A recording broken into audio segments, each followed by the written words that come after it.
Okay, so it's a pleasure, a great pleasure, to welcome you to the second workshop on the future of business in a technological age. It's great to see people back from session 1. It's great to see new people, new for session 2. Shows maybe we're doing something right. Good. For those of you who are here for session 1, I really hope you enjoyed it. For those of you who are here today, I really hope you enjoy it. That's all right. So yes, today's session, a very brief introduction. So last week we were looking at growth and consumerism. This is broadly speaking the status quo, if you can call change the status quo. The idea that you know we're continually getting more. We're trying to get more and bigger and better and so on and so forth. And how technology, in as much as growth and consumerism works, we've got used to getting a new thing. We've got used to getting a new phone. We've got used to getting the latest, the greatest, whatever. So in some sense, we're kind of used to this progression. I know it wasn't framed like that, and Winnie can object in a second if that's a deeply unpleasant framing. But this gives us maybe a segue into why this week is then different, in as much as this week we're looking at disruption, where we completely blow the doors off, and the way in which technology doesn't just grow something or expand something, but just completely change the game. So it's a pleasure to have Professor Erwin Huang with us from Hong Kong UST and Professor Paul Cheung with us from Hong Kong U. I will introduce them more later, but first of all, to kick us off, we will have Dr. Erwin Huang, who was speaking last week, who will give a brief recap for those of you who weren't last month, give a brief recap for you to bring you up to speed, and also discuss the homework. Thank you. So we'll do a 2-minute recap of what we talked about last time, especially for those of you who weren't here last time. We were talking about consumerism and growth as a way to kick off our workshop series. And we talked about how asking the right question is very important. Knowing what question to ask is actually half of the work done already. So when talking about consumerism and growth, it's very easy for us to jump directly to the practical how questions. How much consumption is too much? How can we sustain growth? How can we prevent depletion of resources? But we talked about how, as Hong Kong people, we are very practical and efficient. We like to ask these practical how-to questions. But the how questions may not be of the first order importance. We really need to know behind these how questions, the why questions. Why do we want unending consumption? Is it to make us happy? To provide distraction from an otherwise meaningless life?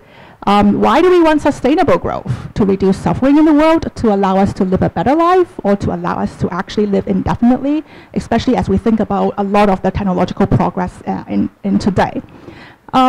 So asking these why questions would help us know how to then answer the how questions. But there's even one step further beyond these why questions. So one step further would be to ask, well, what are the values being espoused as we live in a consumerist culture or consumerist society? Like nowadays, I guess especially in Hong Kong, we like productivity, efficiency, functionality.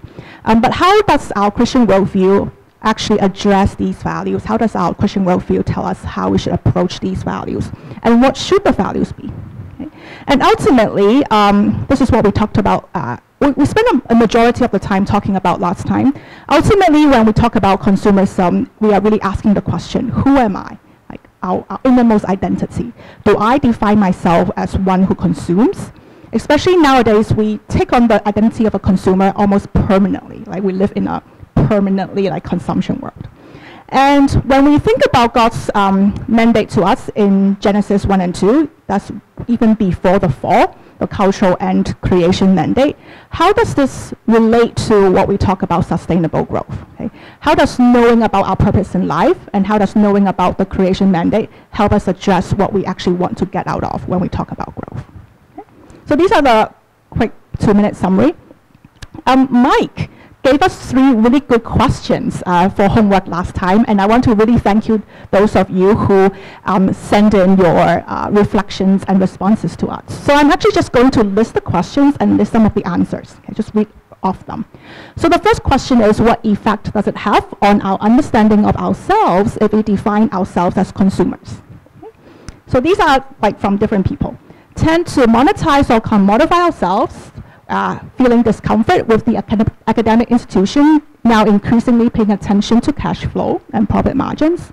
The word consumer is not necessarily bad. It does not automatically mean that you have self-interested or selfish behavior. It makes me reflect on how much of my time and energy is devoted to consumption, and it makes me question or wonder, what does it mean to be a consumer with God in the picture? What drives our day-to-day consumption decisions? Okay. The second question is, what would be a better or more biblically appropriate way to think of ourselves, both individually and collectively? Okay. So here are some of the answers or people that talked about. Relationship between the creator and creation, image of God, imago Dei. We are defined by relationships. And as a church, this is talking more about the collective identity. We are in unity with Christ. So the church's consumption behavior should be utterly driven by the mind of Christ. And what does that mean? Consuming happens to be an element of our relating to one another. So it's a very fundamental element. Okay. And the last question is, practically speaking, in a consumer society, what can we do to move the dial? And these are just some examples. Consider carefully our charitable donations, how we give to support those who don't have access to bread and water when we have so much. We need to think about what makes us truly happy, what truly satisfies us, what truly defines our self-worth, and what makes us truly free. Okay? Maybe we can try to raise consumerism and other subjects of stewardship as a topic for table discussion at home and with friends. That's as a start, and then we can friend the social media pages that encourage consuming less, and we could also talk and think more about moral responsibility and business ethics. Okay. So these are just pulled from different people's homework questions. So there'll be more homework questions near the end of today's session, so we welcome, really thank you people's contributions. Okay. So, Mike?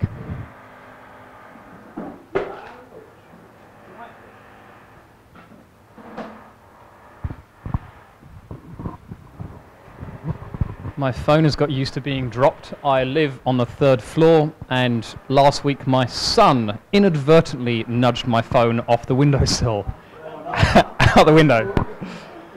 No, I had to repair the screen. And with respect to consumerism, I kid you not, when I went into the shop to repair the screen, the person who was repairing it said, "Are you sure you want to repair it? It would cost $800 to fix the screen, and for $2,000 you can have a new phone." Like, how is that even a question? Yeah, he was surprised I'd want to repair something when for twice the price I could get a new one. Anyway, we need to think about consumerism. So, with that much being said, thank you, Winnie. It's now a great pleasure to be able to introduce, and I've lost my notes, Professor Erwin Huang from the Hong Kong UST. So I first met Erwin through Dreamstarter, which is a project that he runs through a number of schools throughout Hong Kong, where he introduces children to bigger pictures of thinking about entrepreneurship, about social responsibility. I went up to chat to him afterwards, and I thought, this is a guy that I have to get involved with all sorts of things. So he is a serial entrepreneur. He goes around the world apparently just starting new ideas and new things. Not simply in it for the money, but also looking at how to make the world a better place, how to improve the lives of the people doing it and the lives of the people around them. So he has a diverse set of interests, from VR to jewelry. And in today's talk, he's going to come and tell us about the work, his experience, the work that he's done with education, working in schools, working with educating entrepreneurs, working with expanding people's mindsets beyond the sort of standard sit-down, read it in a textbook questions, to the wider questions that need to be addressed if entrepreneurship, business, and technology are going to have any meaning in a modern society. So, Erwin, thank you very much.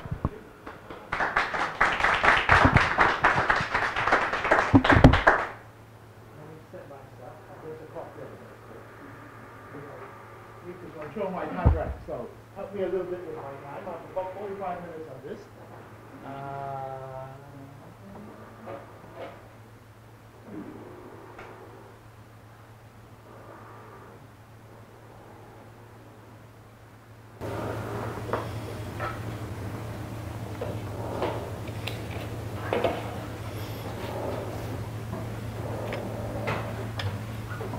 Okay. I'm new to education. I just joined the industry, I would say almost only maybe 5 years ago when I get to 50. So it's new to me. And then so I'm trying to actually do this less from a academic standpoint to actually look into the thing, even though we will talk about pedagogical approach to all kinds of things and so on. And then also this is more like a personal journey of what we have seen, and then why I'm here, working with the university and also working with the primary schools and using entrepreneurship education and experiential learning type things and so on. So basically, I'll set the stage a little bit about why, and then what we are seeing with the current situation in the newer generation, and then look into how some of the things that we have been doing, especially in UST, and then how we are driving it and so on. So this actually it's a normal slide that I actually use to actually talk to youngsters. So when I go to secondary schools and when we are actually starting in university, we sometimes use this. So Generation Z, we use this, but they don't like the word. So what's Generation Z and all these things and so on.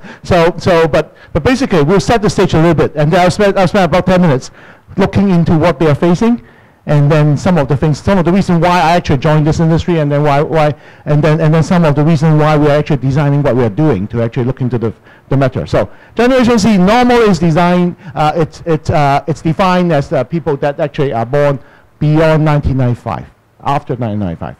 So there are the millennials. Sometimes that basically they might be born after the 90s, but 1995 is a very important day. What happened then? That was the year when Netscape comes out. That was the year when Amazon starts. That was the year when ICQ comes. That was the year when Internet world really starts. So these are people, while we all use the word of digital migrant for ourselves, these are people that were born with the device. So they were mobilely connected. So this is a kid. This is almost 3-4 years ago already. So if you give them a magazine, they will say, why doesn't it zoom? Right? And then they were trying to flip it. Right? It doesn't click. Oh, it's broken. See? What? Gee, this is broken. I really hate this. Okay, so these are, okay, so he actually threw away afterwards.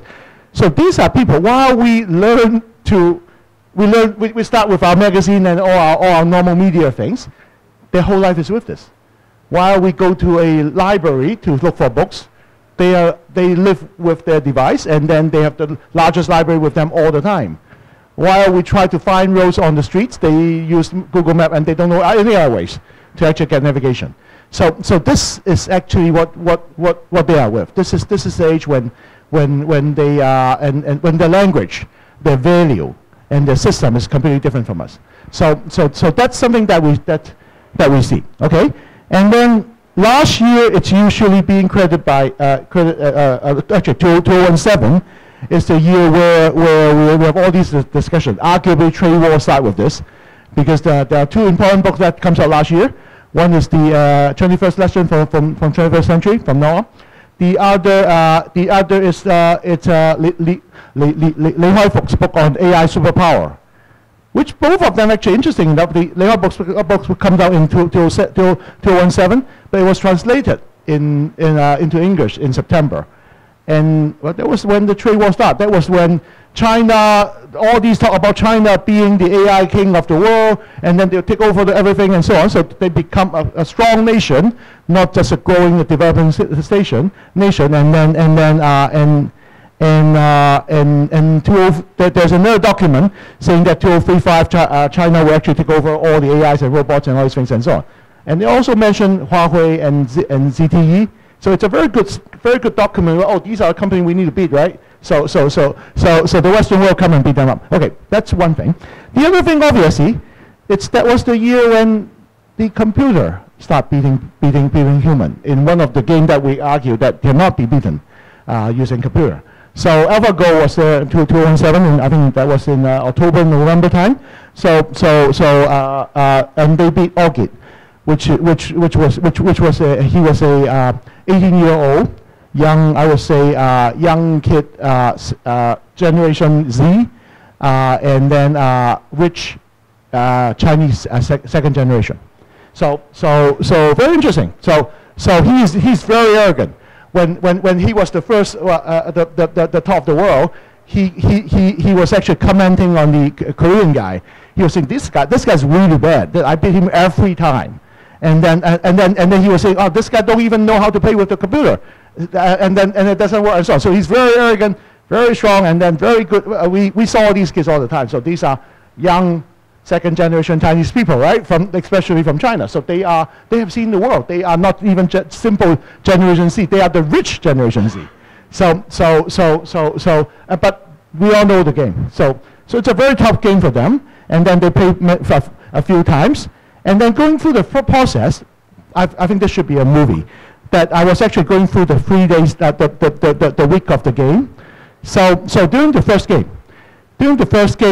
when they start, this is an international competition, and in the game of Go, usually you play each other and then you time it, and then when you pick when we start with the black chess, then you start first, and the game of Go is basically taking over land. The whole concept is about that. So it's a pretty complicated game, and then supposedly computer is actually very hard to actually emulate that and simulate that, and actually it's very hard to actually beat as an AI. So during that time, the first game basically goes this way. So usually when you start as a back player, so Kerr was actually the starting player. You start and then you have an advantage. I think in China's rule and also in Global's rule, when you start, you need to give after the whole game. You need to because you start first, you have an advantage. So you need to give back about six piece of land in a way, so that when you start, you have an advantage and actually do it and so on. So during the process, in the first game, it actually goes down to the last, and then he actually wins by the space, but because he starts first. So he kind of actually, I think it's 5 minus 2, something like that. So at the end, he actually loses for the first game because of the rule. It's very small margin. And he was complaining. That's interesting. This online, so we actually saw him complaining. He said, I actually win almost. I actually win by the count, but the rules are not fair. And then, so this thing is about, so I actually lose just because of that. And the computer only knows how to chase all these small margins.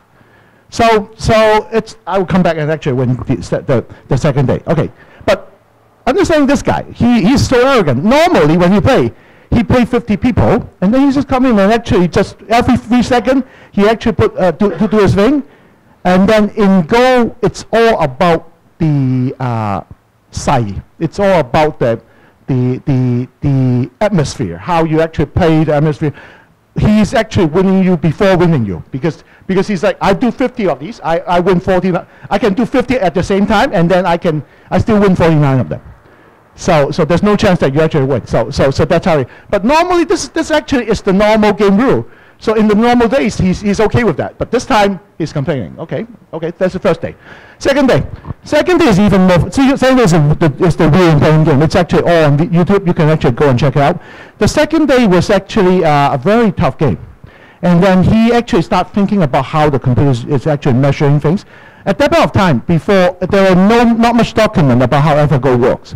So people are actually thinking and guessing a little bit about how AlphaGo works and so on. Some of the discussion, listening to him, is that he was saying that the computer actually take and then think about all and look into all the moves that's been published.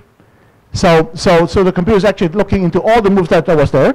So when you play, they actually can see all the moves in all the published games. So supposedly you can work that out. That's one of the artificial intelligence you can work on. But there are other ways to actually do it. And then nobody really at that point of time. Now it's more published, but at that point of time it's not fully published how AlphaGo thinks. So the human player was looking into, okay, I'll throw you off. So the second game focused on playing very strange. The move is very strange. The way is actually very, very strange. And then at some point, this is actually very interesting. At some point, during the game, he actually suddenly jumped out and say, wow, this is it. I win. Wow, I actually got it, and so on. So he get a very good advantage. He throw the computer off, and then he's really happy about it, and so on. And then he actually moved very fast. You look into the speed and the things that suddenly he moved very fast and actually moved on the things and so on. Interesting enough, there were some saying during that second game is that after 20-some move after that jump up, it seems that there was a trap, and the trap somehow the computer might, well, not some of the writings, it's never sure how you analyze it, might actually be springing a trap on him, leading him in onto something that he thinks he might be winning, and then after many moves, throw him off because he was emotionally too much involved on the thing. And then second game completely lost. He was almost there, but he was actually playing this very it sounds like a random move, but he actually explained later on that it's an aggressive design, so that he was actually playing off throwing the computer. So that's the interesting point. And then it threw him really off, and then he was crying second day. He made the important statement that no human can be computer anymore. This is a time when the world change, AI would take over the world. So that's his second argument. So that was the time when the young Chinese, rich Generation Z champion of the world being thrown off. It's a very interesting, tough time that we're in. And so we in a way, we actually argue that AlphaGo, now AlphaGo we know a lot more, but AlphaGo is being built by the next generation, which beats it very, very easily. So computer actually come on and move on and actually do it. Machine learning is becoming much powerful. The network, the cloud are all very big things that's moving on. So I'm sure Paul will talk about that. But the idea I want to focus on is the youngster. And this is 3 months afterwards. He was very, very arrogant, and then before that, but this is him, all right? Not the same guy, right? He was humble. This actually is the Chinese the Cheung, the national game, and then he actually won, but his comment is a lot more humble. His comment is more like, I just know a little bit more than the people that I play. But there are a lot that I need to learn. He still comment that human would not be able to actually beat the computer. But basically, there are new things that he have seen, and then he start moving it onto it and so on. And arguably, I'm dramatizing this just a little bit. But the interesting thing is, this is experiential learning. I intentionally use the word that second generation, or the rich guy, and all these things and so on. But this is exactly what we are seeing. We are seeing a new generation where they are. This is supposedly the most learned education generation. They are more learned than us, even though we think they are lazy. But they have connection. They have all these opportunity to actually pick up all the things. They can learn everything, anything on Coursera and all the new tools and so on. So this brings to the question of my discussions. It's, can we, university, can we, or high school or secondary or primary education, can we still stay relevant? Are we still relevant? Can we reach them by looking into these potentials and also, since they are arrogant, how do we actually deal with them? So that's something that we need to work also. So this is another arrogant guy. being humble last year. But he made a very interesting comment 5 years ago now. And then he was saying, by the time you graduate, the most sought after job was not invented when you get into university. So this actually is a very, very big statement there. That meaning, okay, now I get into medical in CU, and then I get into global business in UST. These are the Sanfo. These are the God subject, right? So you get in, you get a job, and then you maybe you can buy the house. But his argument is, wow, this the most important thing. It's not even invented. How do we even teach if that job is not even invented? So how do we actually create that? Oh, okay. When he's talking about it 5 years ago, he didn't. There isn't a word there isn't a subject called digital marketing. So last year is actually interesting. Last year is the year that 2017 was the year that in Hong Kong at least TVB was actually being thrown off, and then it was a very successful company, media. TVB as a television company. In Hong Kong, 60% of all the advertising go to TVB and MTR. So, but 2007 was the first year they lost a lot of money. So that was the year when digital marketing, social media marketing, the whole world about data-driven marketing is actually falling off the whole thing. So even though we still need to teach 4 Ps in Introduction to Marketing course, digital marketing is now, can we actually even teach with data? When we talk about all these potential, in marketing you talk about targeting, pricing, all these things and so on. But now with data, there are hypotheses that we don't even have.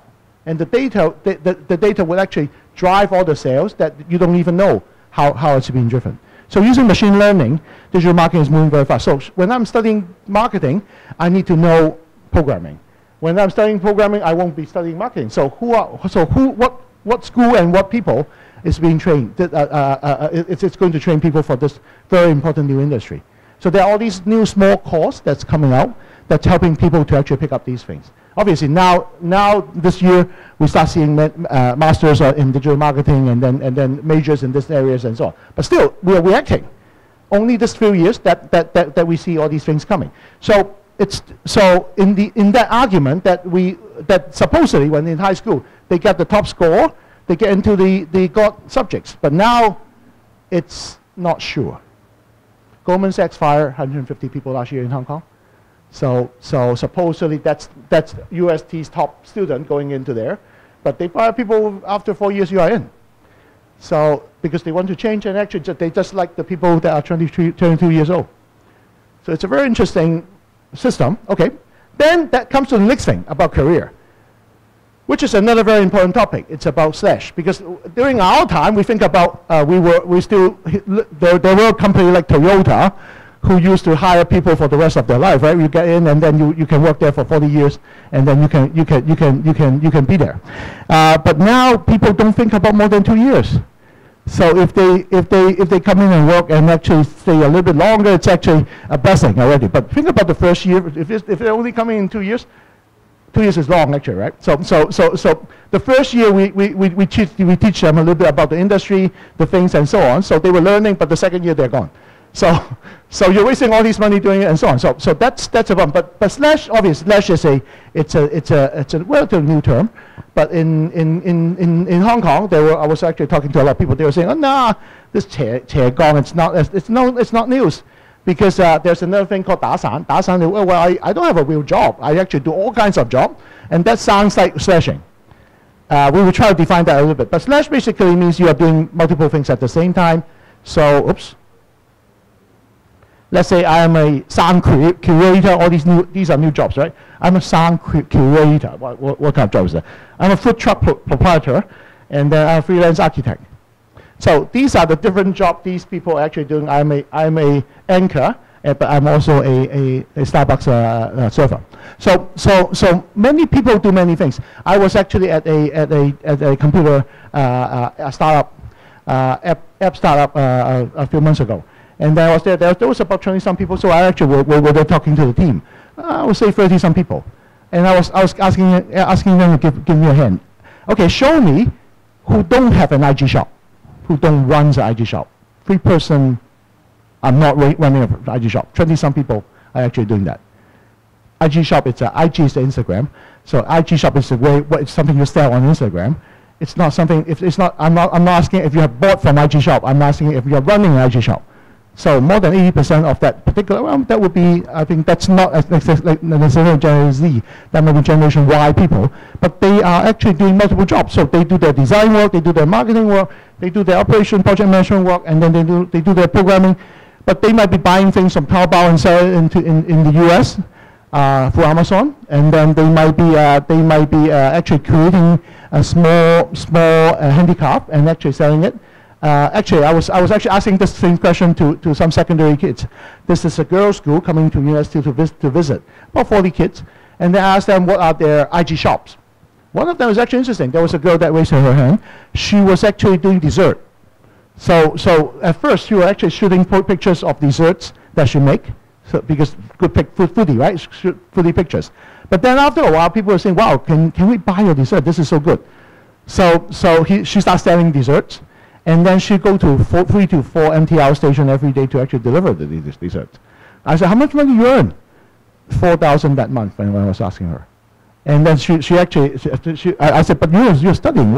How do you have time to do it? So she actually asked asked the Filipino kids, the lady to actually help her.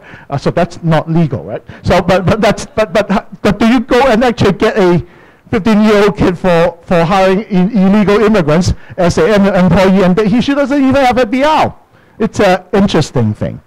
And this is just randomly, we were asking people, and then she actually did very good picture. And then she was going around, every day she posts her, I'm talking about privacy, she posts her I will be at this MTR station at 3, that MTR station at 4, and so on. So everybody knows where she is. But she's a KOL. She shoots good pictures, and anytime she delivers the dessert, people take a picture with her. I said, this is dangerous. What are you doing? See, sounds like we are all the old generation caring about the wrong thing, right? She was saying, well, but she said, I'm inside, they are outside. I said, what's inside, outside? So she was inside the MTR thing, and they're delivering to the guy that was outside, but they can take a picture. That's normal. That's her normal day. But that's something that we see. This is a 15-year-old girl from any school, and then they were actually doing different things and so on. Okay, $3,000, $4,000 additional. Okay, when normal graduate getting out of university, they get $15,000 for their work and for the first job. If they run an IG shop for $8,000, do they care about what the boss said? Right? I couldn't buy my house anyway, right? So 成功雖父幹, I will not rely on my father to do it. So, but if I can earn okay money and I can go back home. I won't come to work tomorrow if you talk to me too loud, right? And we see those, and we see these are things that we are seeing. These are students that we are trying to teach. This is the generation we are dealing with. I would take back the word about arrogant. They just don't know. But that's how we see it. So that's just another thing, obviously. This is another, which is about social justice. And then this is the reason why I actually go and actually learn and become a teacher. It's in Amos, in Old Testament, this justice. It's justice and righteous is the word that God used to actually measure.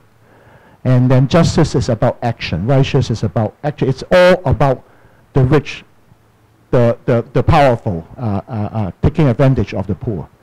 So all these are there, and they know all kinds of things. They learn all kinds of things. So, and then they care about the society. They care about the ecosystem.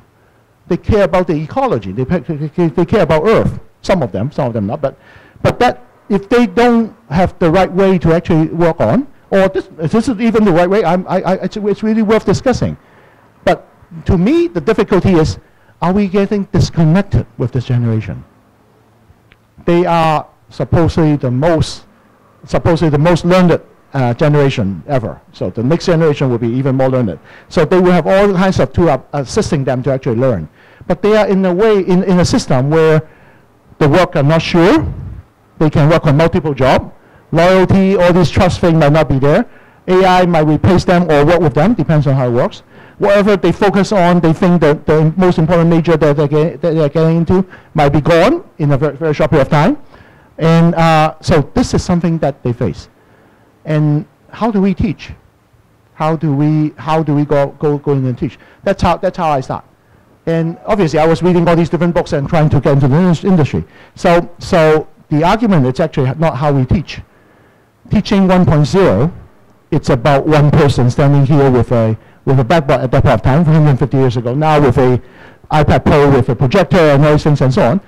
But this is still teaching 1.0. It's a one-way delivery that I supposedly know, or we are supposed to know all the answer, and you are all just taking notes. It's not teaching 1.0. Now it's about learning 2.0. It's not about teaching, it's about learning. There was a comment, I'll go to that a little bit. When we asked the student to actually do reflection on the whole course, what they learn and things and so on. And there's a very, very common comment that Erwin doesn't teach us. He teaches us nothing, which I really like. That's exactly what I did. I didn't teach you anything. I just create the environment so that you learn. Because if you go in and say, this is the right way to do it, they go the other way, right? So, and then how do you present your own vision, your own value system? And then when we are talking about Christian being there, they really hate you being there. They ask, the first thing they ask is, what do you, what's your comment on gay and lesbian? So they throw you off the things and so on. So we are so old-fashioned that we don't even know how to talk about all these things. But we are not God. We are not just one person here, just we know all the answer. We just need to, the way that I see it, it's are we creating the right environment to actually do it. So this is the course that we have designed.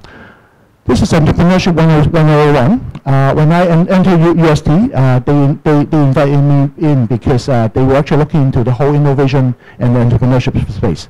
This is in line with the whole world because a lot of countries is looking into how all these AI, all these different things that are moving, and then they are starting to look into how the next generation can adopt, can be working with all these type of things. In Hong Kong, it's twist a little bit. They focus on starting up. Starting up is okay. Starting up a new company, starting up new ideas is okay. We need that ecosystem. That's something that we drive. But normally, when we talk about doing a startup, people will think, I'm in business school. I'm taking finance. This might be one of my potential career path. So I might take, in my 3,000, 4,000, my third year, fourth year class, I might take some entrepreneurship class. And in most universities, there's an entrepreneurship minor thing, which out of 160 points, you might need to do about 20 to 30 points to get the minor. So that's the normal way. When I get in, even now, that's within our system. But one of the things that we designed, we look at the whole thing. And then we think what are the things that this new generation need to see. So it's not a niche class in the 4,000 level where no engineering student or biology student will be taking. We're actually going in to actually see about. We hope that we're looking into that everybody should learn to be entrepreneur of yourself. So entrepreneur you. It's a key theme that we are using into. So entrepreneurship, it's about mindset and skill sets. So we look into it, and then basically, let's say the skill sets, these are the different skill sets. Normally, we look into the makers movement, we look into things about design thinking, which is very, very important. I'll share the file with you later on. And then we're talking about, we books look into models, we learn things like lean startup way, we look into agile methodology, things that you don't plan very far ahead, you start planning local and then change. You learn to deal with failures. You learn to deal with people that's not responding to your product. So you actually look into we look into how to do research. These are skill sets.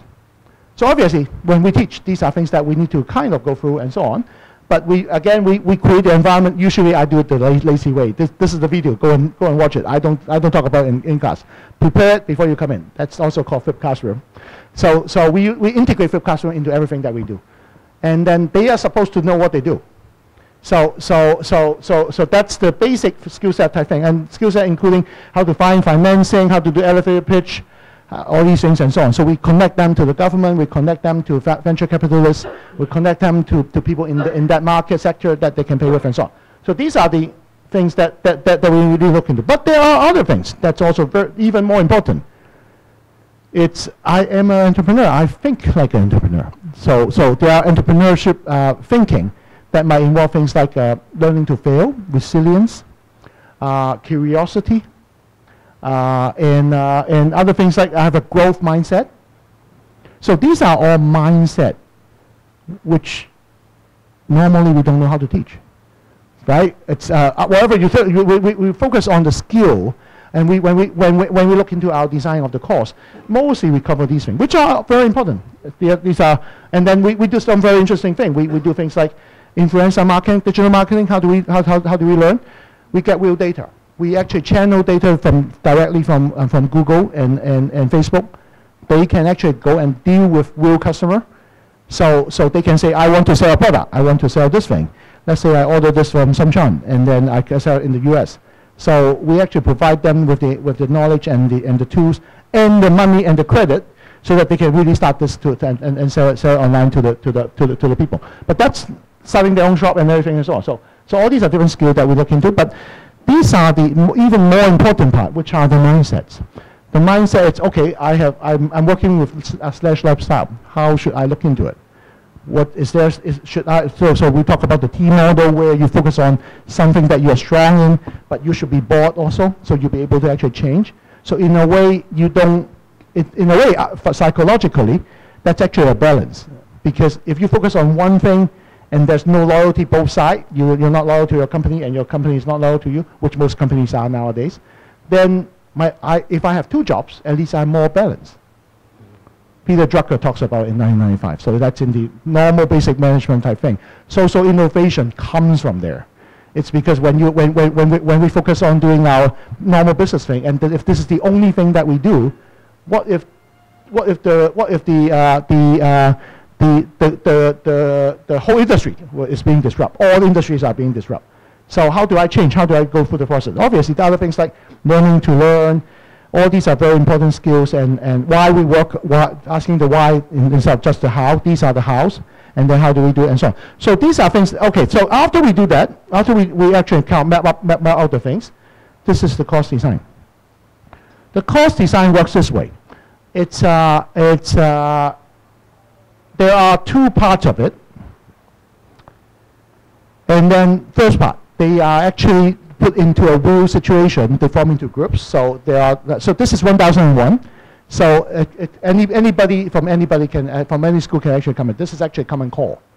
It's a very hot course in common core because it actually for them it's actually very profitable in a way, because when they take this, they can actually match a few things and then save them time and so on. And that's how they think. So it's okay. But when they come in, we match the business student with the engineering student with the science student. So contrary to all understanding, UST actually have a social science and a science school. So engineering, business, and so they need to work with other people. So we have top business students that do 5-year P&L projections and then very good presentation and things and so on. But when we ask them to do a prototype, they say, "What's a prototype?" We only think about 5 years. We just talk about the industries, right? Who thinks in 5-year term? Give me a break. So they were doing, but that's what they are trained to do. So the engineers are saying, well, prototyping, no problem, we do it every day. So even the language is different. So when they are put together, they fight each other. So they were forced into right after their jobs, they were forced into team. They were forced into team. They really hate it. So we actually, in a way, kind of mesh them together and so on. So they need to start talking to other people. So not just the Chinese people talking to each other, the international real group together, or just the business people together and so on. So they were forced into teams. And then when they're forced into teams, even just in 2 weeks, everybody it's reporting everybody about free riding. Right? Free riding being working a team. Well, I do all the work, but you do all the talk. And then he seems to be doing all the work. So we have a system so that they can come and report people. But that's part of learning. You need to learn with people that you don't understand. You need to learn to do with free riders also. But not everybody is a free rider by definition. You just don't talk to each other. So there are ways, there are contributions that you can work as a team. So this actually starts after the jobs, they form into a team. They start looking for a product to sell. During the class, they will be selling to real people. As I mentioned, they will be using digital marketing to market to anybody in the world. and or just somebody near Clearwater Bay, our school. That's something they look into, and then they would manage the shop for 10 weeks. It's a 13-week semester, so they manage the whole shop for 10 weeks. Real money, real customer, real process. And during that process, we look into the different things that we can do. I mean, well, but retail, how do we disrupt retail? I choose this as a very simple matter because almost all entrepreneurship starts as a trading thing. So we look into it. So then these are the things that they will cover. Okay, arbitrage. Very simple. Okay, Apple come up with this new iPad, and then they force you to buy another dongle. So every time you need to buy a dongle, buy all kinds of dongles. So the device is very good. But you need to have another very big bag for all your dongles. And the dongles, I actually 2 days ago, I was a little bit afraid about this projector. So I actually go to Apple and buy this $499 Apple USB-C to HDMI cable, which no normal person can pronounce. But when you get into $499, I have another one, which I got from Taobao. But I was a little bit afraid. See, I respect this presentation, right? So just in case my presentation doesn't work, obviously my stuff is online. So this one is $40 RMB, and this actually have VGA and audio out. So see when you use the official Apple one, this machine needs to have audio out. Otherwise, you lost all your. See, we buy a very expensive device to actually do our job, and after you create it, you cannot present it because the audio doesn't work, the video doesn't work, and everything and so on. So this it's equals to 25 of these. Very likely made by the similar factories nearby. So that's how we see it. But if you take this and sell it in Amazon, very likely you can have a pretty good margin because not every American can know Chinese enough. And then we all know when you go to Taobao and buy, 30% of the charge you don't get delivered. But at least 30% is nothing because I have a 400% margin on this thing. So arbitrage is something they learn. Buying low, selling high. And in a fictionless environment, this is obviously not fictionless. This, even with all the new information flowing around, there are things you can buy low and sell high, as long as you find the right market. It's very interesting. We're doing one of my class. There was a kid that actually found out that Nike actually launched their shoes, the same brand, the same product every week in the whole, all around the world. So if you buy from the lowest price, this guy actually finds out from Brazil, but you need to speak in Portuguese. And then sell it the same week in Tokyo in Yahoo auction. The same shoe can earn you 40,000 yen, so $3,000 Hong Kong, just buying and selling the same week. So this guy during class, he was actually doing it. Obviously, I encourage them to actually be locked on all the time, so they are doing their own slashing when they're having a class. So this guy actually somehow, I still haven't figured out how he actually talked to people in Portuguese in Brazil. Like he chased a Macau girl or something like that. I don't know. But basically they can order it, and then it's so interesting. He actually just sell it in Yahoo auction in Japan. Just having a picture, he don't have any inventory. It's not even just in time. So after people buy, he take the money, and then he order from the Portuguese, this Brazilian guy, and ask him to ship direct. So what he just sold, it's information. So he sell 3,000 for every week, or at least that week I saw that he actually sell that for earn profit $3,000 Hong Kong with no budget, with no staff fee. And somehow learn how to do Portuguese, but and he doesn't even touch the product. The product goes directly from Portugal to Japan. But it's only 1 week. The next week the new shoe come out. So somehow the Japanese are really chasing the thing in the sense of they would pay the difference just for that 1 week difference. So next week there are new shoes coming out and they chase a new one. But as long as you know the difference, obviously they do the research online, and then they find that market. Okay. But how do they sell? Okay, they have all these SaaS, software as a service. That's very important. Learning today, it's not, you don't rebuild everything. And then you start working using Lego piece. And that's it, having a full shop, it's just a Lego piece for nothing.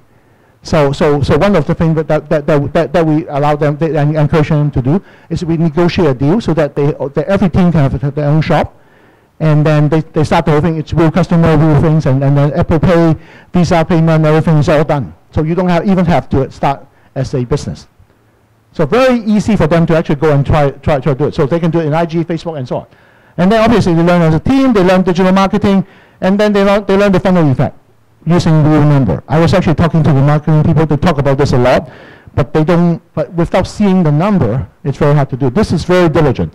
Every day you post your things, and then every 2 hours there are numbers coming back showing that after you post, these people are interested. This picture people like, that price people like, and then you actually go down to the purchase line. So this is true selling, and marketing, and arbitraging, and micro-influencing, and that's what they do for 10 weeks. So as I mentioned, we create an environment. It's very tough.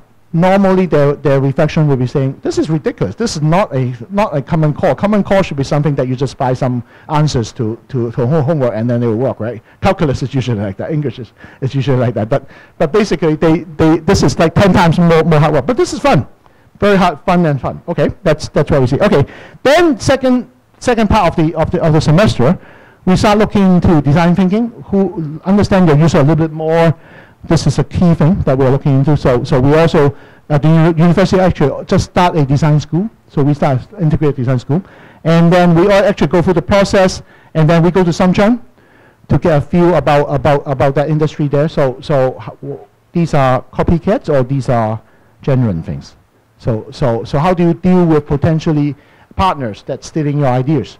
How do you work from there and so on? So all these things. And then we go to DJI, one of the top Chinese companies, and also in some, and also from UST. So we go to talk to their CEOs and management, and then they do their software prototyping. So these are the things that you can do. That's one common core. A lot of work. But basically what we did is we create environment so that they cry, they laugh, they earn real money. Think about the first time you sell something that people really come back and say, this is really good, even selling a dessert. Even selling a shoe that you never touch. So that's something that they go through. Okay, so we create that environment, and now we're scaling up. And then that's part of the work. So every week we have 2 sections. One section is the workshop, so they can't go through this, and then sometimes we show them how it's done, and then sometimes they actually pick up themselves, and then if they're problem, we actually go in and help them. The other part of the class, usually a Friday afternoon, we bring in an entrepreneur. Part of the experience. We've been able to talk to real founders, real CEOs about things that they have been doing. So it's a 60 minutes plus thing. So every Friday we talk to a company. So these are a Shopline, by the way, is the company that we use online to actually do the shop. So this it's the 28-year-old alumni from UST. So Unicorn, this is GoGoVan's CEO. He sometimes also comes in. So from very, very large company, GoGoVan being the first unicorn, $1 billion US worth company in Hong Kong, and then to a very young company that actually and that they can identify with. So we bring in this is another social innovation that's actually designed for the university and so on. Okay, and we bring in people so that they share their life journey. And I think that's a very important tool that we actually find out, because normally for us to actually come in and say we want to talk to you on ethics, interesting enough, we don't have an ethics class in our university. So how do you, in mathematics or in entrepreneurship, how do you talk about ethics? So the way I do it, it's we curate and bring in the right people. So curation is meaning there are all kinds of things out there. We curate, we bring in the right people. So I bring in all these people for a reason. When you look into these are all youngsters that's making out. They find ways to actually do. Most of these are very interesting in where they don't need real estate. So when we talk about when we talk to the kids, one of the biggest problem is that we couldn't buy our own home. We couldn't buy our first house and all these things and so on. And that kind of define it. So they think the whole economy, the whole world is actually bad to them. We couldn't buy our first house when we were in university. But you can tell them that. So you bring in all these people but another, it's we bring in people, and then because entrepreneur, it's about changing. It's about not afraid of changing. So intentionally or non-intentionally, I bring in people that change because they see something big. They see something bigger that they want to do. They go beyond the Maslow's just living and money, and go more into actual. Most of people come in and say, I don't like this part of of how the industry works. I want to change it, so I actually go and do it, either in the company or they start something. So Yvonne being one of them. Yvonne was the top HSBC salesman when she was in her early 30s, but she had a call. She had a calling from God. And then she actually talks about it during her class. So she come in and says, and she joined YWCA. She joined quite a few companies, and so she brings her talent, which are the business talent, into the social world, into the needs of to serve the society. And these are people that we bring in, and they talk about God, which is completely okay because this is what the guest said, right? So I need to ask, why are you doing it this stupid, right? And then so on. But that actually create that environment of discussion. And force the student to actually start reflecting on, there are other ways, not just that God cast, but this is a God calling that actually allows you to actually do it. So these are the different people. This is a young mother changing. This is a top investigative journalist. So a trained journalist professional turned to be a solution journalist, so she's now a social innovator. I bring a lot of social innovators because we start talking about the SDG, the Sustainable Development Goal. We link the world to what we are looking into. Obviously, money is still important. Sustain means that you need to have money to actually sustain, but you also need the world to sustain. You also need water and all and justice in the society to sustain. So that's the process. So these are the things that we kind of cover. To end, I would like to share a little bit about what's their reflection is like. So this obviously is from a person that's from our global business class. So they do 5 years business plan and outlines, and then but basically they start seeing, but how do we plan 5 years? So whatever they are teaching, even though it's the top, we are our top business school in the world, and then even though we are teaching all these things, even though we are rated the top in the world, how can we even plan? Because the world changed so fast, the industry is going to be changed. So these are things that they are talking about, and then the mindset. This actually is interesting. These are from captured from their last reflection. I learned the mindset of being humble and appreciating the others motivate me to learn and listen to my teammate. At first they were saying this guy doesn't work, but at the end actually nobody push on with their reporting of the free rider because they start learning to deal with other people. They start knowing that the language is just different, and they start knowing that if there are people that are slower, if you give them chance, they might actually be doing better. It's also very, very interesting that in our university, the social science people are usually the belittled one, because only the good ones go into business and engineering, and supposedly the biology ones are like, we don't know what we're going to do in the future. Maybe we go teach. I said, that's a work. I mean, your top 3 choice is not being a teacher. At the end, you become a teacher. Your whole life is stuck with a job that you don't want to do. How do you teach well? But then learning to appreciate other. It's also, we don't teach this. I couldn't teach this in the environment. But we create the environment so that they can learn through it. Starting up is difficult. And think about that chart that we have. It's very difficult. Assessment, I talked a little bit about assessment. Assessment is not put in the end, so we don't have final exam. Assessment is every week. Every week when you go through this new thing, see this new person coming in, how does that affect you? And every single assessment is related to me. You obviously don't summarize what they say. We don't need that because that's on the video already. So normally Friday afternoon we invite a entrepreneur to come in. Sunday night we would have finished all the post-editing of the video, so it's a 6-minute thing. So then we post it on Facebook. Our learning system is on Facebook, so they go and actually post on Facebook, reflecting on the things and so on. So this is a speaker, and then not normal Facebook posting, but this is what they do. So they go in there, and then they will say, "Wow, Professor, how? Okay, every week we need to do this." So how much point are you going to put on? We're all a student, right? How much point are you going to put into it? And then I said, well, what about 1.5 out of 100? So they asked, well, so are you going to grade us for being able to deliver on time, or deliver or not, deliver on time, or the quality of our writing? Because it's only 1.5 point. How do you grade that? So obviously, suppose I need to create a rubrics, right? I can create rubrics, and then every single one. This is 50 of them every week. Obviously, I said, well, it's your 1.5 point. If it's a B to A, and then that 1.5 is very, very important. If it's a fail or not fail, that's a very important point. But if you finish all these things, you got 50 points already. You pass already. And we are not here. I'm not here to grade you. I'm here as a guide, so that you be able. But I want to ensure you do it. If I don't put the 1.5, they never do it. But if we put the 1.5, they actually do, and do it with heart. So they go through the process, and so after the whole thing, they go back and actually click on the tag, and then they can look back at what they have done in the last 10 weeks.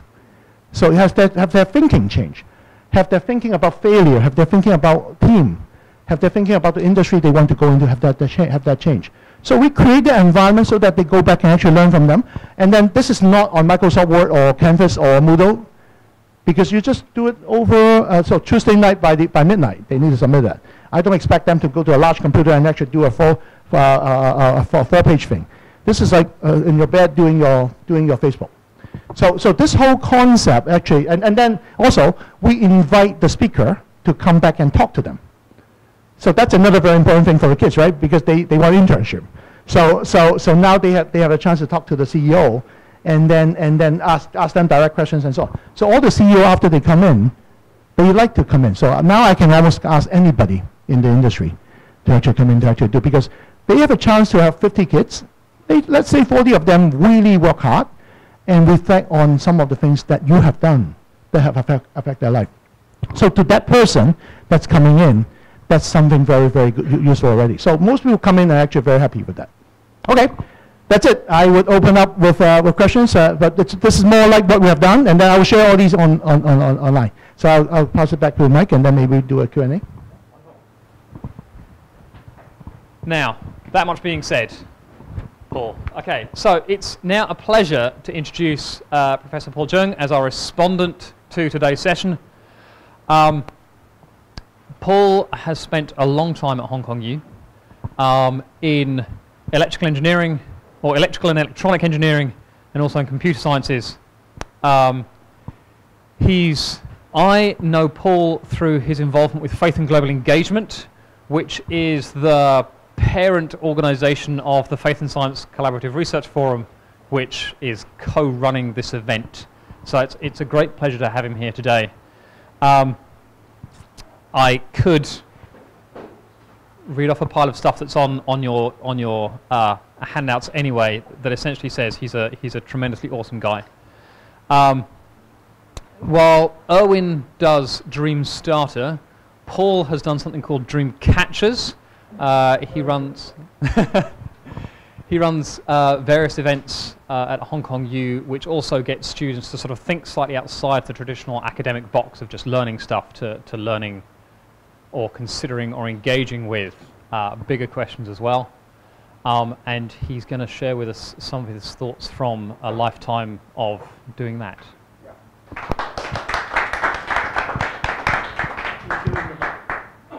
Oh, sorry. Right, thanks very much, Mike, and thank you, Erwin. That was quite an eye-opener. Ladies and gentlemen, I want to find out how many of you are in the education or academia circle. How many of you? And I assume the rest are in industry, right? Yes. Okay, so that gives me some idea of the audience. Now, looking at the first slides, you already see the difference. Erwin belongs to a completely different generation than mine. I have a traditional PowerPoint presentation because unlike the younger generation, I cannot manage multiple thought or multiple paths at the same time and still maintain a clear vision. That's the difference. I have a daughter who has a PhD in developmental psychology and neuroscience, and her PhD is in ADHD. ADHD has been overdiagnosed greatly, and it exists, but then it may be a natural phenomenon to most people. Okay, now, let me start as a respondent. And it turns out, because we did not spend a lot of time sort of synchronizing what we want to talk about, but it turns out that we are very, very harmonious to a great extent. Because what I'm going to share with you is an echo of what Erwin has shared with you, but from a different perspective. Okay? Now, I want to start with a story, and I may overrun because 20 minutes may slightly be too short, so I may eat into the lunch time instead of eat into a discussion time, okay? Now, let me start with a story. It's a true story. One of our senior management member, I won't name names, came to me and say, Paul, I just finished attending a seminar by someone, senior people from Microsoft, and he said, now I know what is the latest disruptive technology. He said it's ABC. A is artificial intelligence, B is blockchain, and C is cloud computing. I, of course, laugh because this is what Microsoft does. Yeah. And that's why he has this idea. And I would like to share with you a little bit about blockchain. I mean, disruptive technology. Blockchain, everybody talks about it. And let me show you a video.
Right, I'm sure you still remember this saga about cryptocurrency. This FCC is a new ICO, initial coin offering. This young man actually ride on a culture in Hong Kong that people, number one, don't understand technology. Number two, have this vague concept that disruptive technology will make them rich and be able to buy houses, apartments. I don't understand. When I was at the age, we never thought about that as a goal, owning your own apartment. Why today a school leaver say, oh, I want to go and study a subject that will enable me afterwards be able to buy a house? It seems that it's all misplaced. But this went out, and he actually run mining. He run a business. That he say they sell mining machines. They actually sell cryptocurrency or technology related to cryptocurrency, and everything was a scam. Actually, I teach Bitcoin, the technology behind Bitcoin, and I told my students basically Bitcoin is a scam. Okay, and skipping that, let's move forward into our topic today, disruptive technology. What does it do to us?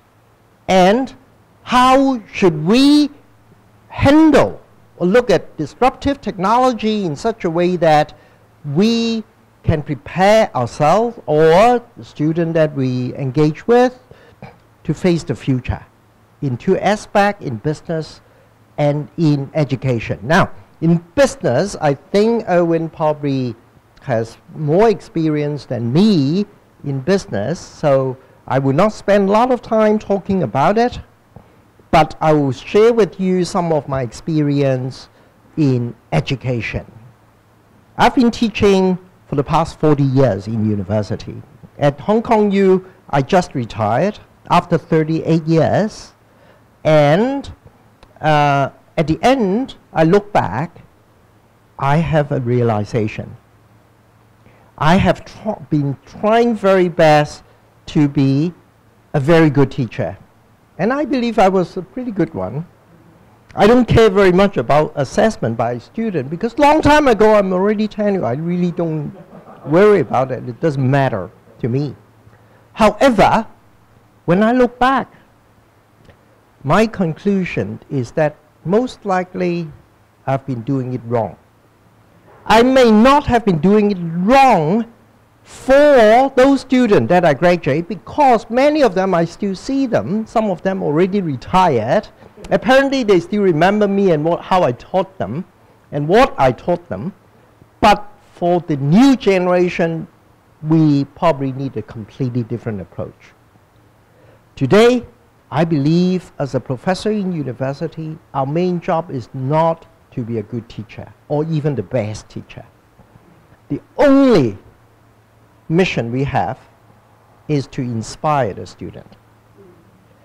Okay? Later on, I'll share with you, after 40 years teaching in universities, I come up with a model of what is the framework for education, especially in university education, by the way, not in, I disagree with some of the thing that people does by overemphasizing STEM. Okay? We can talk about this during discussions. But and also getting primary school students to run startup and make a big deal out of it. Is this the right thing, the right time, and so on? We can discuss this. But in university, I have worked out a model which is a very simple one, but it has certain implications. But for this subject of disruptive technology, I will try to address 4 questions, and I try to answer it from my perspective. You may have different answers in order to save time. First is, what disruptions are what we talking about? What are the disruptions? I do not think the disruption is go-go van or the fact that TV Mall, Hong Kong TV Mall will overtake Welcome supermarket and so on. Those are specific area of application of technology, very similar to the invention of automobiles, that all the horse carriage will be gone. That will happen, and it will continue to happen. It's not that. The disruption that I really care about, and I think we need to think about, are the value systems, the social interactions, the economics, because it is an economically driven world in the Western world, and the environment. I think those are the disruption we should focus on, but a lot of people talking about disruptive technology care about how does it affect my business. I think that's important for operational purpose, but it's too low level.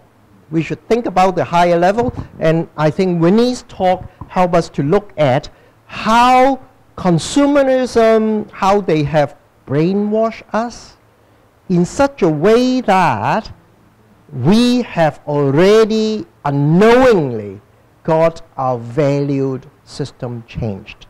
As Christians, I believe everyone here is a Christian.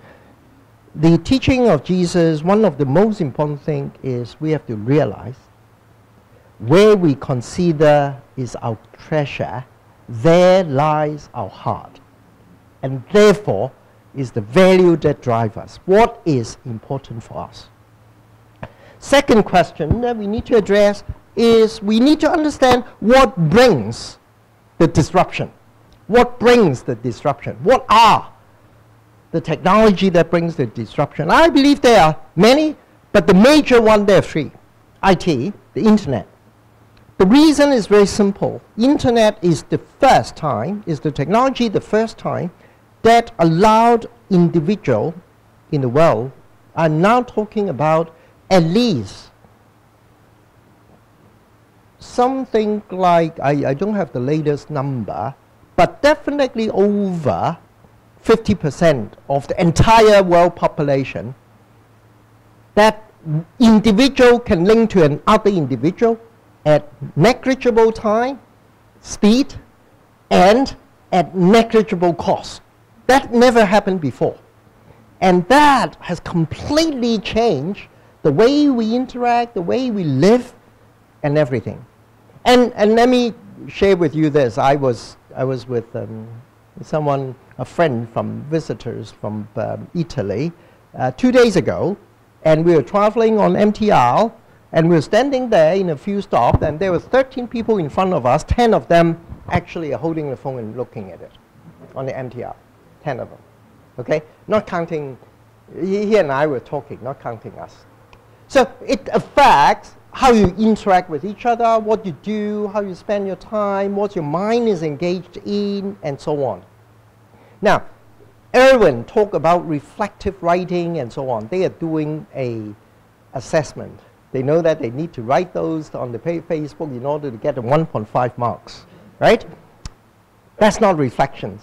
That's doing things for a particular purpose.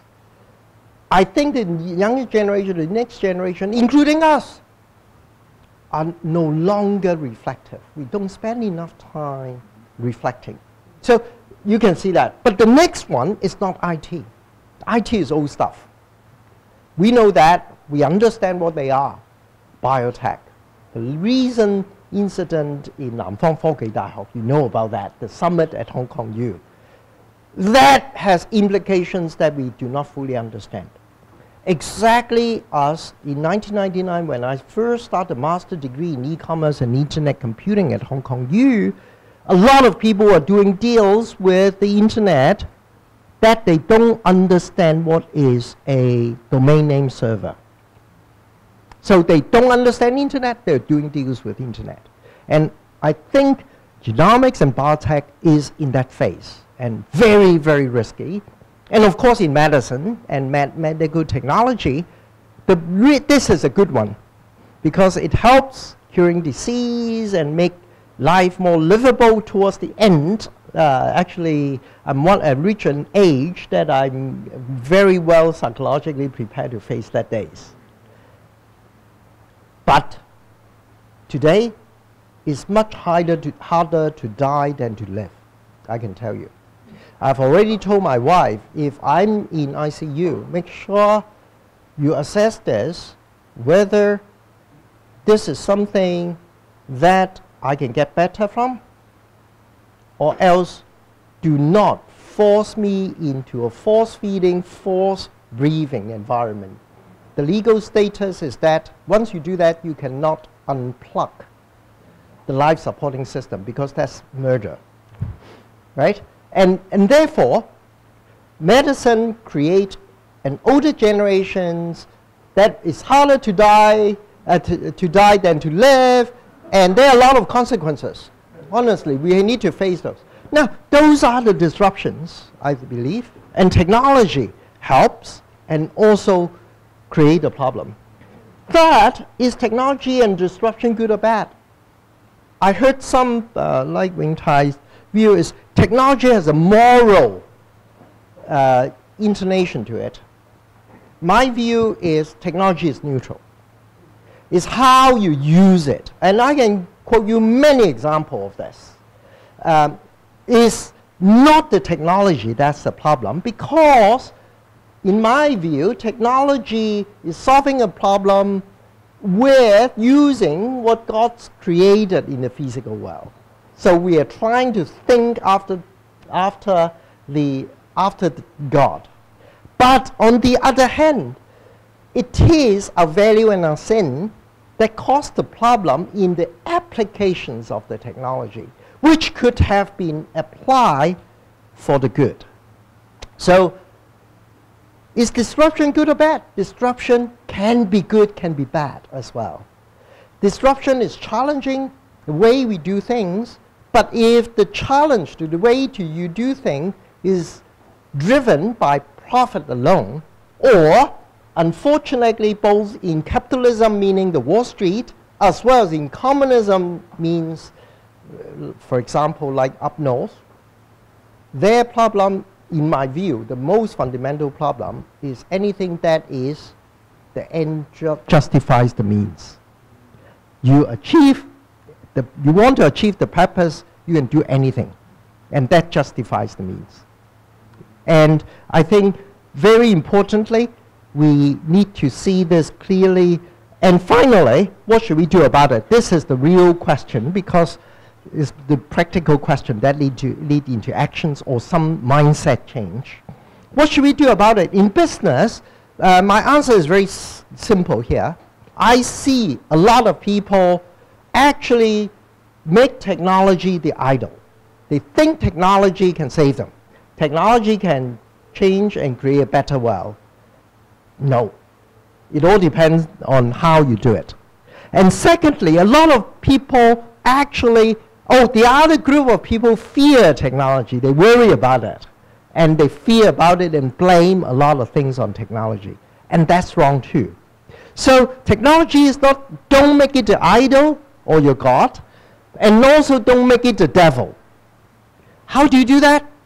By knowing it, by understanding it, and understand the limitation and the applications. Okay. But in education, which I will focus a bit more on, is to rethink the entire education model. That is what, why, and how we should do education. And I'll use some example for this. Now, to start off with, let me share with you some of my views on the fallacy of higher education, like in university. First, a lot of people, especially the professors, think that they are innovative and know how to teach student innovations. I'm not talking about you. I'm talking about most professors. yeah, good. So professors, they think they are innovative, and they know how to teach, make students to become innovative. The reality, of course, is I'm a professor, so I can say that, and I do teach, because at Hong Kong you are classified as a teacher. We are generally dated, compared with the general XYZ, and students are likely to be more innovative than us. We have to recognize that. Most of my colleagues don't. Okay? Secondly, entrepreneurship is born and cannot be taught. So if you're entrepreneurial, you are, but if you're not, you're not. However, and Erwin has demonstrated that, entrepreneurship consists of skills. Yes, mindset, but it's also a set of skills, and the mindset is changed by practice. And therefore, it can be taught, and it can be developed. Taught has a broader meaning. Taught is more than the mother or the father telling children, you should do this. Taught including creating the environment, asking the right questions so that the person being taught can acquire, can have that realization. Okay? This is what I think Confucius said, 有三人行，必有我師, right? When we work together, three people, there's at least a teacher there for me. That's the meaning of taught. And then people thought university is a place of innovation, and student, I keep telling this to Hong Kong U students because they fight to come into Hong Kong U. Student going there naturally will become innovative, and among those, because they are among great minds. I don't believe that's the case. No, this is not true. The universities, whichever university, including Newman College, should be a place of innovation. But the reality is, students focus mostly on grades. Therefore, one of the questions the student ask him is, every reflection, what marks do I get? Okay? They focus on grades, and the teachers, the professors, focus on teaching them. And there are a lot of pretense. It's not education. It's a game. It's exactly the game that academics play. They do research for the sake of writing papers. They write the papers for the sake of get promotion and get recognized. So they create an environment that the whole thing feeds on itself, and therefore PhD student, I've seen them, and at this first meeting with the supervisor, I just ask one question: how many papers do I need to publish to get my PhD? That asking that question actually exposes a huge amount of problem, because it means that I don't care what I do in my research. I haven't even started doing my research. I haven't got any result. I do not have yet defined my research question, but I'm thinking about writing papers. That's why they make up data. That's why they do things. The end justify the means. And that would destroy the whole purpose behind it. And finally, a lot of us at Hong Kong U, and also elsewhere, we care so much about how we teach the student, how much they learned. And the body of knowledge is so huge that we should focus and teach them as much as possible. Okay? That's what we thought. But in reality, it's not true. Curriculum are often so crowded that our students don't have time to think. At Hong Kong U, we debate. I was there many years ago, 30 years ago, we had a debate. Should lectures be compulsory? UST, I have a friend. I have a lot of friends in UST. He makes news that he makes students go to class and have to be on time. If not, he closes the door and make them stand outside. Right? But we debated and we say no. Your choice of how you spend time is part of education. So lecture should not be compulsory. If you don't learn anything in the lecture, don't go. But you have to pass the standard. You have to prove that you are able. So, therefore, this is not the right way to do it. Okay.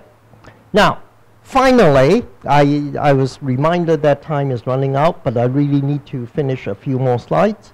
The purpose here about education, and this is pretty old, this is from UNESCO, 1996. What is the purpose of education?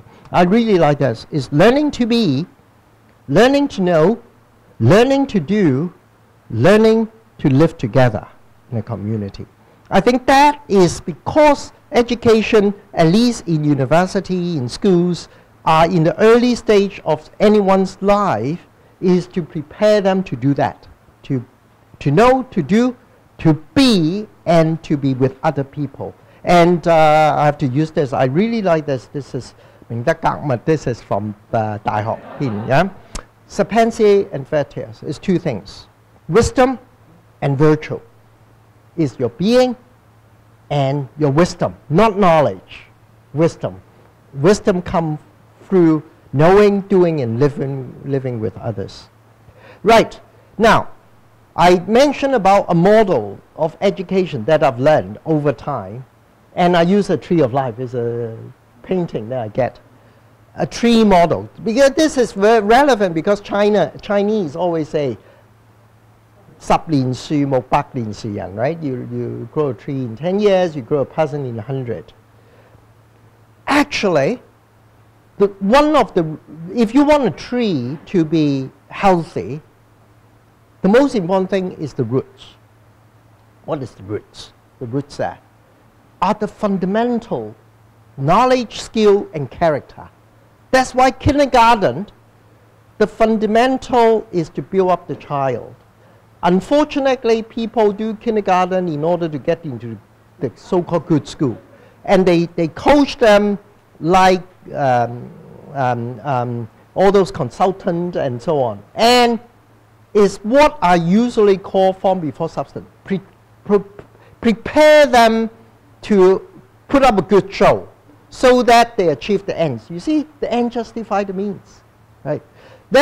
But what is important in education is make sure those who get educated has the fundamental. It could be skills. It could be language skill, thinking skills, but also characters and knowledge that you poke your finger into those holes on the wall, you died, right? It's called electrocuted. And so that's important, but the root is for the purpose of growing the body of the tree, which is the trunks and the branches. And what are they? They are the framework of body of knowledge and how they relate to each other so that they know what they don't know. I keep telling my student, you think it's important to know something. I tell you, knowing something is not important. Knowing what you don't know is important. Therefore, the tree and the branches represent the framework about what you don't know and how they relate to each other, so that you have an overall picture. That applies to our faith. There are a lot of things I don't know. I keep asking him, he didn't tell me. Right? So it's important to recognize what you don't know and build this framework. Okay? But our education system focuses on what you know. But I keep saying what you don't know is important. But then, if you do that, you become a jack of all trades and master of none. I've seen people doing that.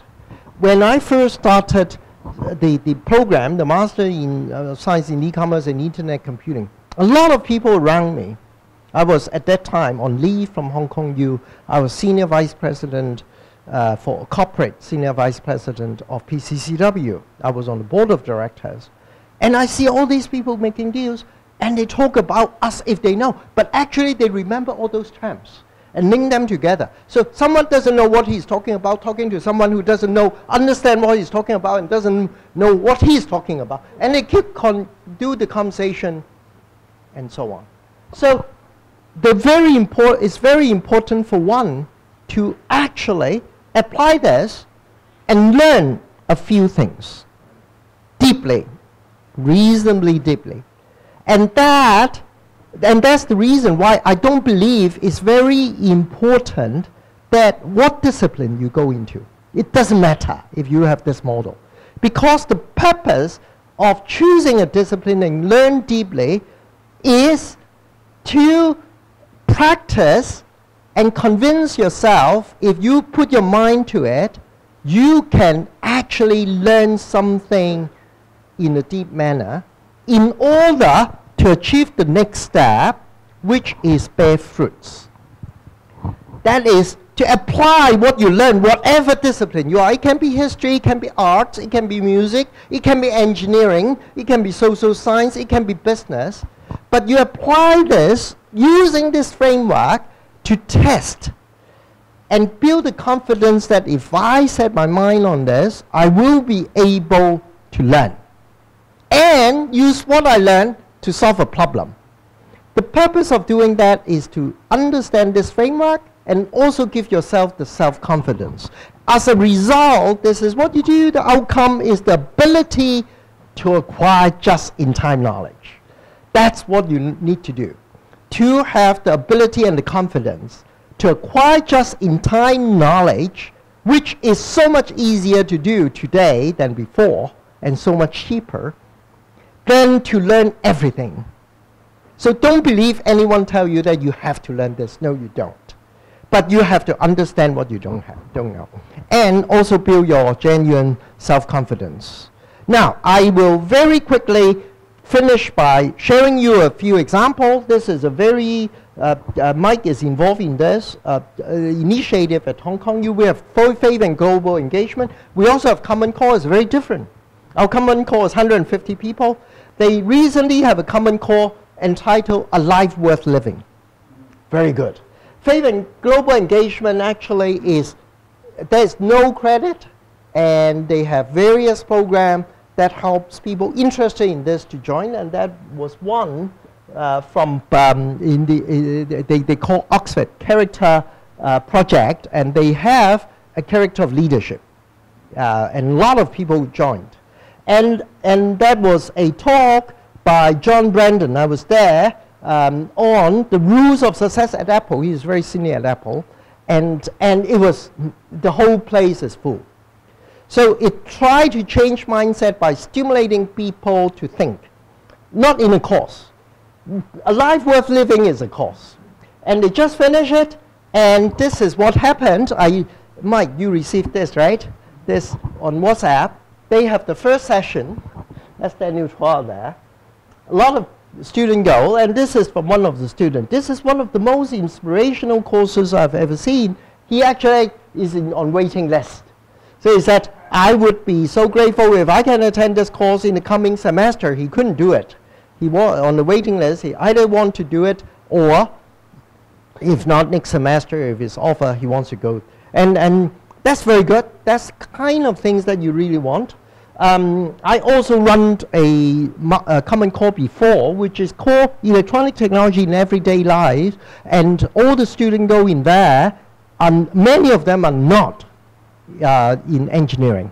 And the purpose is to educate them to appreciate technology, not to make them experts in technology. And we run an entrepreneurship program. We have the dream catchers. I run the Entrepreneurship Academy. It's not a 101 because it's no credit.